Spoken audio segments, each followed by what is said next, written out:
Hello বন্ধুরা, আজ আপনাদের কাছে একটা নতুন রেসিপি নিয়ে এসেছি, লাউয়ের খোসা চচ্চড়ি। আমরা সবাই লাউ খাই আর খোসাগুলো ফেলে দিই। এই লাউয়ের খোসাগুলো নিয়ে এরকম পাতলা পাতলা করে কুচিয়ে নেব, যেভাবে আমি কুচাচ্ছি ওইভাবে। তারপর একটা মাঝারি সাইজের আলু নেব এবং সেটাও আলু ভাজার মতন করে, তার থেকেও পাতলা পাতলা করে কুচাবার চেষ্টা করব। এই যেভাবে আমি কুচাচ্ছি, খুবই পাতলা পাতলা করে কুচাতে হবে।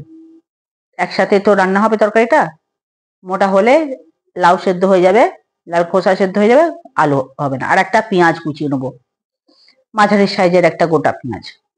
এবার কড়াইয়ে 3 চামচ তেল দিয়ে দিলাম, মানে 3 পোলা। তেলটা একটু গরম হোক।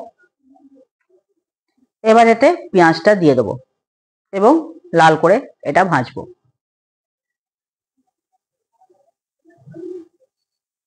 এবারে পেঁয়াজটাকে একটু ভেজে নেবো লাল লাল করে। এই খোসার তরকারিটা খুব ভালো লাগে খেতে। এটা করে খেয়ে দেখবেন, আপনাদের খুব ভালো লাগবে।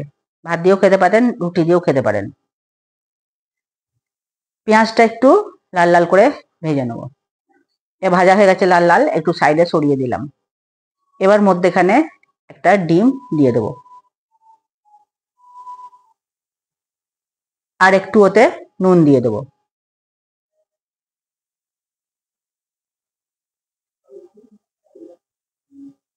একটুখানি নুন দেবো, যতটুকু ডিমে লাগে, কারণ তরকারিতে তো পরে নুন দেবোই। এবারে এরকম করে ঘেটে ঘেটে কুচি কুচি করে ডিমটাকে ভেজে নেবো। একটা ডিম ভাজা হয়ে গেল। এবারে ফের এইটাকে সরিয়ে রেখে আর একটা ডিম এরই মধ্যে দেবো। একই সাথে দিলে পারতাম, কিন্তু আমি আলাদা আলাদা করে দিচ্ছি দুটোই। এবার আর একটা ডিমও দিয়ে দেবো। ও তো এবার নুন দিয়ে দেবো।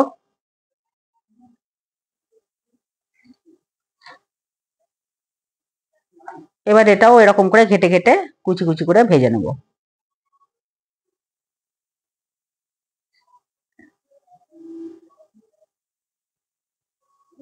ডিমটা এভাবে ভেজে নিতে হবে, এরকম করে আমি যেমন করছি এরকম করে। এইবারে এটাতে লাউ আর আলু ভাজাটা দিয়ে দেব। আপনারা একটা কাজ করতে পারেন, আমি এতে আদা বাটা দিয়েছি। আদা বাটাটা আপনি আগে দেবেন, আমি একটু পরে দিয়েছি। আগে যখন পেঁয়াজ দিয়েছিলাম তখনই আপনারা আদা বাটাটা দিয়ে দিতে পারেন। এবার একটু মিলিয়ে নিলাম লাউয়ের খোসার সাথে ডিমটাকে। এবারে পরিমাণ মতো নুন দিলাম, একটু কম করে দিলাম কারণ ডিমেতে দিয়েছিলাম। আর হাফ চামচ হলুদ দিলাম, হাফ চামচের থেকে কমই দিলাম। একটু মিলিয়ে নেব। এই সময় আপনারা গুঁড়ো লঙ্কা এবং কেটে রাখা লঙ্কাগুলোও দিয়ে দেবেন। আদা বাটাটা যদি আগে দেন ভালো, আমি পরে দিয়েছিলাম খারাপ লাগেনি, কিন্তু আগে দিলে একটু মনে হয় আদার গন্ধটা আগে দিলে মনে হয় আদা গন্ধটা কম হবে, কিন্তু আদাটা খারাপ লাগেনি, খারাপ ভালোই লেগেছে। আমি একটু পরেই দিয়েছিলাম, পরেও দিলেও পারেন আমি যখন দিচ্ছি, বা আগে দিলেও পারেন যখন পেঁয়াজ দিয়েছেন তারপরে। আমি হাফ চামচ মতন আদা বাটা দিয়ে দিলাম। এবার এটা ভালো করে মিলিয়ে নেব, আমি যেমন করে মিলাচ্ছি ওইভাবে মিলিয়ে নিয়ে ভেজে নেব। মশলা দেওয়ার সময় আপনারা কিন্তু এতে হলুদ দেওয়ার সময় লঙ্কার গুঁড়ো আর বাটা লঙ্কা, কাঁচা লঙ্কা, সব রকম লঙ্কা দিয়ে দেবেন এবং খুব ভালো করে এটা কষতে হবে। তাহলে খোসার গন্ধ এবং আদার গন্ধ, পেঁয়াজের গন্ধ করবে না। খুব ভালো করে কষতে হবে, ঘুরিয়ে ঘুরিয়ে নেড়ে নেড়ে কষতে হবে। এবারে কিছুটা জল দিয়ে দেবো সেদ্ধ হওয়ার জন্য। একটু আগে মিলিয়ে দেবো। এবার ঢেকে দেবো 2-3 মিনিটের জন্য, কারণ জল কম দিয়েছি। এবারে আর একবার দেখে নেবো তলায় বসেছে কিনা। আর একবার ঢেকে দেবো আবার 5 মিনিটের জন্য। 5 মিনিট পর আবার খুলে দেখবো তলাটা বসেনি। এইবারে তার চারপাশে ছড়িয়ে ছড়িয়ে এটাকে ভেজে নেব। আমি কিন্তু কোনো রকম মশলা দেইনি, আপনারা দিতে চাইলে দিতে পারেন। আমি শুধু পেঁয়াজ আর আদা বাটা দিয়েছি, কটা কাঁচা লঙ্কা দিয়ে দিয়েছিলাম, সেটা স্কিপ হয়ে গেছে। আমি গুঁড়ো লঙ্কা টঙ্কা দিইনি, কারণ ঝাল বিশেষ খায় না।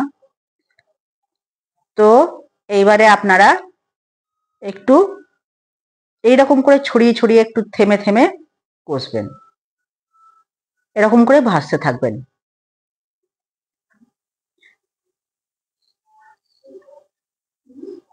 এইভাবে আপনারাও লাউয়ের খোসার চচ্চড়ি করে খেয়ে দেখবেন। এই তরকারিটা ভীষণ ভালো লাগে ডাল ভাতে খেতে, বা শুধুও রুটি দিয়েও খাওয়া যায়, দারুণ লাগে খেতে। এটা করে খেয়ে দেখবেন, এবং আপনাদের যদি ভালো লাগে তাহলে আমাকে কমেন্ট করে জানাবেন যে আপনাদের কেমন লাগলো। আর লাউয়ের খোসা ফেলেই দিই আমরা, এইরকম করে বানিয়ে খেয়ে দেখবেন। এটা অনেক পুষ্টি গুণ আছে, লাউয়েও যত আছে খোসাতেও তত পুষ্টি গুণ আছে। এখনো কিন্তু এটা ভাজা হয়নি, এরকম করে অনেকক্ষণই নেড়ে নেড়ে, কারো খোসা সহজে শক্ত হয়, একটু ভাজতে একটু কষ্ট হয়। আর একটু জল দিলাম, একটুখানি দিলাম, কারণ লেগে যাচ্ছিল তলায়, কিন্তু খোসাগুলো এখনো নরম হয়নি। এবার একটু ধনে পাতা দিয়ে দেবো। ধনে পাতা দিয়ে 5 মিনিট আমি এটাকে ভাজবো, তাহলেই হয়ে যাবে রান্নাটা। আপনারা এইভাবে করে খেয়ে দেখবেন। আপনাদের যদি পছন্দ হয় তো লাইক শেয়ার করে সাবস্ক্রাইব করে দেবেন, এবং আপনি যদি নতুন ভিডিও দেখছেন তাহলে লাইক শেয়ার সাবস্ক্রাইবের সাথে সাথে পাশে থাকা বেলটাও টিপে দেবেন, তাহলে আমি নতুন কোনো ভিডিও দিলে সহজেই আপনার কাছে পৌঁছে যাবে। এই দেখুন তরকারিটা প্রায় হয়ে গেছে, এইবারে আমি নামিয়ে দেবো। ধনেপাতা দেওয়ার পর 5 মিনিট আমি আর একটু কষলাম, আর এই যে নামিয়ে দিচ্ছি। আপনাদের ভালো লাগলে নিশ্চয় করে লাইক শেয়ার সাবস্ক্রাইব করবেন। সাবস্ক্রাইব করতে পয়সা লাগে না। ভিডিও দেখার জন্য আপনাদের অনেক অনেক ধন্যবাদ।